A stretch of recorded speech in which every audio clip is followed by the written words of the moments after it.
5% പ്രവാസികൾ മാത്രമാണ് നാളേക്ക് ഒരു വരുമാനം കിട്ടുന്ന ഒരു സംവിധാനം ഉണ്ടാക്കി വെച്ചിട്ടുള്ളൂ എന്നാണ് പഠനങ്ങൾ തെളിയിക്കുന്നത്.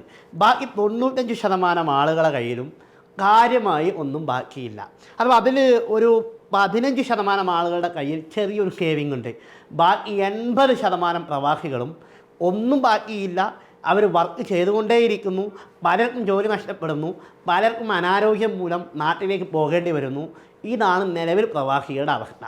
അപ്പം നമുക്ക് ആ ഒരു 5%ത്തിലേക്ക് എത്താൻ നമുക്ക് എന്താണ് ചെയ്യാൻ പറ്റുക? നാളെ ഒരു വരുമാനം കിട്ടുന്ന രൂപത്തിലേക്ക് മാറുക എന്നതായിരിക്കണം എല്ലാ പ്രവാസികളുടെയും ലക്ഷ്യം. ഇപ്പോൾ സംഭവിച്ചുകൊണ്ടിരിക്കുന്നത് യഥാർത്ഥത്തിൽ 95% പ്രവാസികളും അവർ ജോലി ചെയ്യുന്നു. അവർ വളരെ ഹാർഡ് വർക്ക് ചെയ്ത് ജോലി ചെയ്യും. ജോലി പോയാൽ വേറെ ജോലി കണ്ടെത്തും. ആ ജോലിയിൽ വളരെ സ്മാർട്ടായിട്ട് പെർഫോം ചെയ്യും. അങ്ങനെ ബോണസുകൾ കിട്ടും, ശമ്പളം കൂടുതൽ കിട്ടും, നല്ല കീ പൊസിഷനിലേക്ക് നമ്മളെത്തും. അതിനൊക്കെ നമ്മളെ കൊണ്ട് കഴിയും. നമ്മൾ മലയാളികളാണ്, നമ്മൾ സ്മാർട്ടാണ്, ലോകത്തിൻ്റെ എല്ലാ ഭാഗങ്ങളിലും നമ്മളുണ്ട്. അപ്പം നമ്മൾ 95% ആളുകളും നമ്മൾ വളരെ സ്മാർട്ടായിട്ട് വർക്ക് ചെയ്യും. നല്ലവണ്ണം സമ്പാദിക്കാനുള്ള ആംബിയർ നമുക്കുണ്ട്. എന്നിട്ട് നമ്മൾ എന്താ ചെയ്യുക? ഈ പണം നേരെ കൊണ്ടുപോയിട്ട് നമ്മൾ സ്പെൻഡ് ചെയ്യും. അപ്പോൾ ഒരു 1000 കിട്ടിയാൽ ആ 1000 നമ്മൾ സ്പെൻഡ് ചെയ്യും. അങ്ങനെ നമുക്ക് അത് സ്പെൻഡ് ചെയ്യുമ്പോൾ നമുക്ക് ഭയങ്കര സന്തോഷമാണ് കിട്ടാൻ പോണത്, അല്ലേ?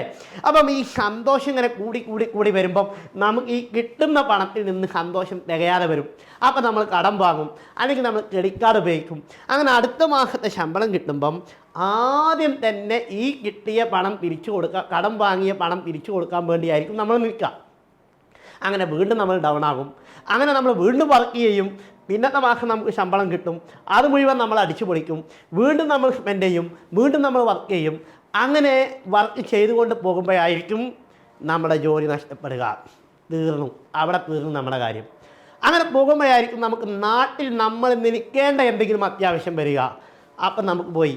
എന്തെങ്കിലും പുതിയ നിയമങ്ങൾ വരുമ്പോൾ അവിടെ നമ്മളത് പോയി. അപ്പം ഇത് കണ്ടറിഞ്ഞുകൊണ്ടുള്ള ഒരു മുന്നൊരുക്കമാണ് നമുക്ക് വേണ്ടത്. 28 വർഷം ജോലി ചെയ്ത് കിട്ടുന്ന മാസം എല്ലാ ശമ്പളവും കിട്ടുന്നതെല്ലാം നാട്ടിലേക്ക് അയച്ചു കൊടുത്തു. അവസാനം 28 വർഷം കംപ്ലീറ്റ് ചെയ്തു. അങ്ങനെ ഒരിക്കൽ അറ്റാക്ക് വന്നു. അങ്ങനെ നാട്ടിലേക്ക് പോയി. നാട്ടിലേക്ക് പോയപ്പം വളരെ പരിതാപകരമാണ് അവസ്ഥ. ഒന്നും ബാക്കിയില്ല എന്ന് മാത്രമല്ല, ബന്ധുക്കളിൽ നിന്ന് നേരിടേണ്ടി വരുന്ന പീഡനങ്ങൾ അത് സഹിച്ച് ജീവിക്കുകയാണ് ശിഷ്ടകാലം. ആ 28 വർഷം ചുറുചുറുക്കോടുകൂടെ ജോലി ചെയ്ത ആ പ്രവാസി. ഇതൊന്നും രണ്ടൊന്നുമല്ല, ഒരുപാട് അനുഭവങ്ങൾ ഇങ്ങനത്തെ നമുക്ക് കാണാൻ സാധിക്കും. അപ്പോൾ നമ്മൾ ഇപ്പം തന്നെ ഒരു ബുദ്ധിപരമായ തീരുമാനം നമ്മൾ എടുക്കണം. ഇപ്പോൾ പഴയ പോലെയല്ല. ഇപ്പോൾ ഉള്ള പ്രവാസികളൊക്കെ കുറേയൊക്കെ അപ്ഡേറ്റഡാണ്.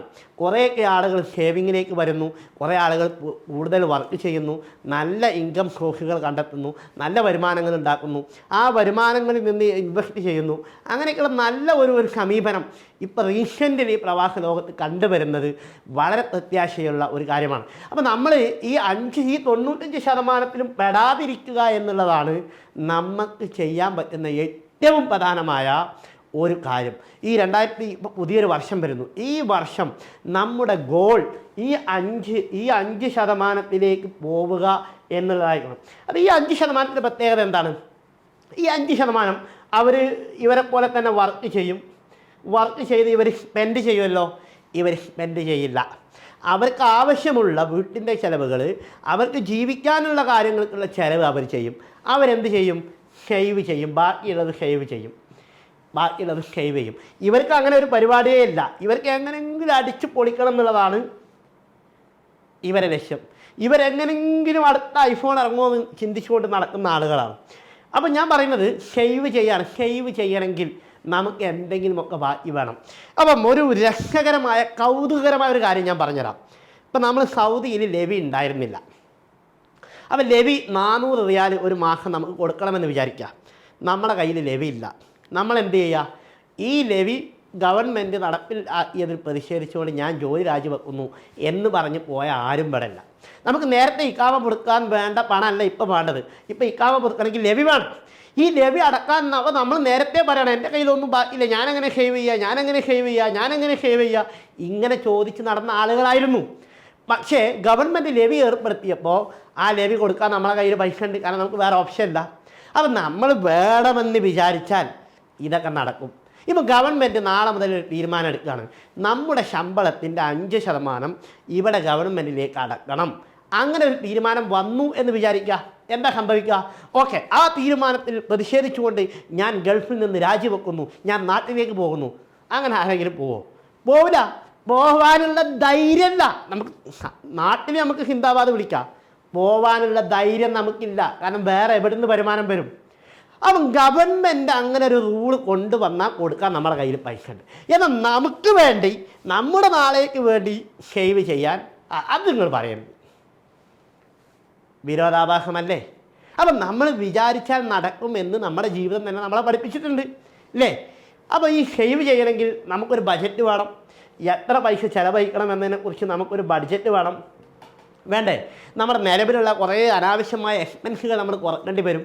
ഇപ്പോൾ ഇതിൽ ഈ 5% ആളുകളുടെ ഒരു പ്രത്യേകത, ഇവർ എല്ലാ ചിലവും കഴിഞ്ഞിട്ട് ബാക്കി വരുന്നത് സേവ് ചെയ്യുന്ന ആൾക്കാരല്ല. ഇവർ ആദ്യം തന്നെ തീരുമാനിക്കും, എനിക്ക് ഇത്ര ശമ്പളം ഉണ്ട്, അതിൽ നിന്ന് എനിക്ക് ഇത്ര മാസം ചിലവിന് വേണം, ബാക്കി സേവ് ചെയ്യണം. ശമ്പളം കിട്ടിയ നേരെ സേവിങ് ആണ് ആദ്യം ചെയ്യുന്നത്. എന്നിട്ടുള്ളതിൽ നിന്ന് അവർ ചിലവ് ചെയ്യും. അതാണ് പണ്ടൊരാൾ വായന തുടങ്ങാൻ വേണ്ടി തീരുമാനിച്ചു, രാത്രി വീട്ടിലെത്തിയിട്ട് ഇന്നു മുതൽ ഞാൻ വായിക്കും എന്ന് തീരുമാനിച്ച് വീട്ടിലെത്തി നോക്കുമ്പോഴാണ് ഭക്ഷണം, പിന്നെ കുളിയൊക്കെ കഴിഞ്ഞ് ഭക്ഷണമൊക്കെ കഴിച്ചു നോക്കുമ്പോൾ ഒരുപാട് സമയമായി. എന്നാൽ ഇനിയിപ്പം ഉറങ്ങുക, നാളെ മുതൽ വായിക്കാം, നാളെ ഇത് തന്നെ. കാരണം ഇത് സമയം കിട്ടുന്നില്ല, എല്ലാത്തിനും സമയമുണ്ട്, ഇതിന് മാത്രം സമയമല്ല എന്ന് പറഞ്ഞ പോലെയാണ് ഈ സേവിങ്. എല്ലാ ചിലവും കഴിഞ്ഞിട്ട് സേവ് ചെയ്യണമെന്ന് നമ്മൾ പ്ലാൻ ചെയ്താൽ അത് നടക്കാൻ പോകുന്നൊരു കാര്യമല്ല. ആദ്യം തന്നെ നമ്മൾ പ്ലാൻ ചെയ്യണം, എനിക്ക് എത്ര എക്സ്പെൻസ് ഉണ്ട്, എനിക്ക് എത്ര സേവ് ചെയ്യാൻ പറ്റും, ആ പൈസ ആദ്യം സേവ് ചെയ്യുക. ഈ സേവ് ചെയ്ത പൈസ നമ്മൾ ഇൻവെസ്റ്റ് ചെയ്യണം. ഇതാണ് നമ്മുടെ കുറിപ്പ് ചീട്ട്. ഇവനാണ് നാളെ നമ്മൾ രക്ഷപ്പെടുത്തുക. ഒരു കോവിഡ് വന്നാൽ ഇവനുണ്ടെങ്കിൽ പ്രതിസന്ധിയിലേക്ക് നമ്മൾ വരൂല. നമ്മളൊരു ഒരു ഒരു കിറ്റ് കിട്ടാൻ വേണ്ടി വെയിറ്റ് ചെയ്യൂല. എന്ത് കൊറോണ വന്നാലും പിടിച്ചു നിൽക്കും ഈ പ്രവാസി, ഈ 5% പ്രവാസികൾ. അപ്പോൾ നമുക്ക് ഇൻവെസ്റ്റ് ചെയ്യാം, നമുക്ക് ലാൻഡ് വാങ്ങാം, സ്ഥലം വാങ്ങിയിടാം, അതിൽ നിന്ന് ചിലപ്പോൾ വരുമാനം കിട്ടും. നമുക്ക് റെൻറ്റ്, അല്ലെങ്കിൽ നമുക്ക് മ്യൂച്വൽ ഫണ്ടുകൾ പോകാം, അല്ലെങ്കിൽ ഷെയർ മാർക്കറ്റിൽ പോകാം. ഇതൊന്നും നമുക്ക് ഈ മ്യൂച്വൽ ഫണ്ടും ഷെയർ മാർക്കറ്റും നമുക്ക് അറിയില്ലെങ്കിൽ അറിയുന്ന ആൾക്കാരോട് ചോദിച്ച് പഠിച്ച് നമുക്ക് ചെയ്യാം. അതിനൊക്കെ സംവിധാനമുണ്ട്. നിങ്ങൾ വിചാരിച്ചാൽ മതി, നമ്മൾ വിചാരിച്ചാൽ അതിന് സംവിധാനമുണ്ട്, പരിഹാരമുണ്ട്.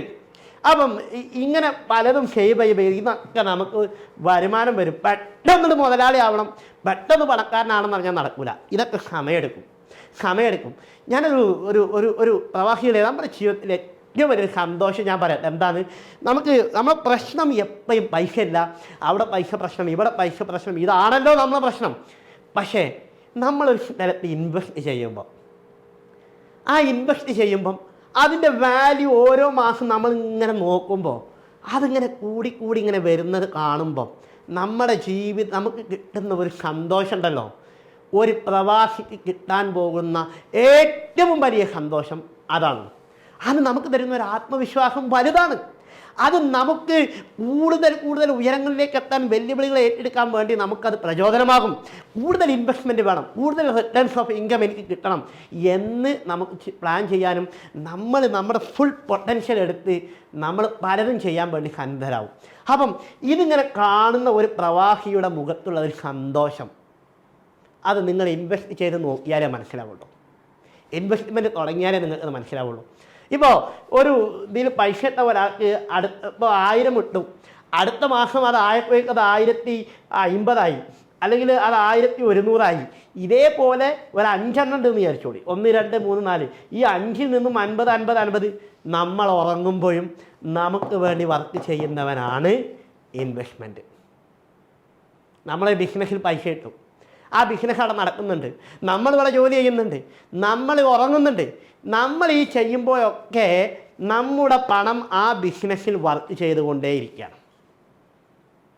ഇതാണ് യഥാർത്ഥ സാമ്പത്തിക സുരക്ഷിതത്വം എന്ന് പറഞ്ഞത്. നമ്മൾ ഈ പ്രവാസി കൂട്ടായ്മകളൊക്കെ ഇത് പഠിപ്പിക്കാനാണ് മുന്നോട്ട് വരേണ്ടത്. കാരണം നമ്മളെ പ്രതീക്ഷിച്ച് നിൽക്കുന്ന ആളുകളാണ് നമ്മളെ ആളുകൾ. ആ ആളുകൾക്ക് ഈ വിദ്യാഭ്യാസം കൊടുക്കുക എന്നുള്ളതാണ് ഏറ്റവും പ്രധാനം. അപ്പം ഞാൻ പറഞ്ഞത് 95%, ഞാൻ അവസാനിപ്പിക്കുകയാണ്, 95% പ്രവാസികളും ഉള്ളത് ഇവിടെയാണ്.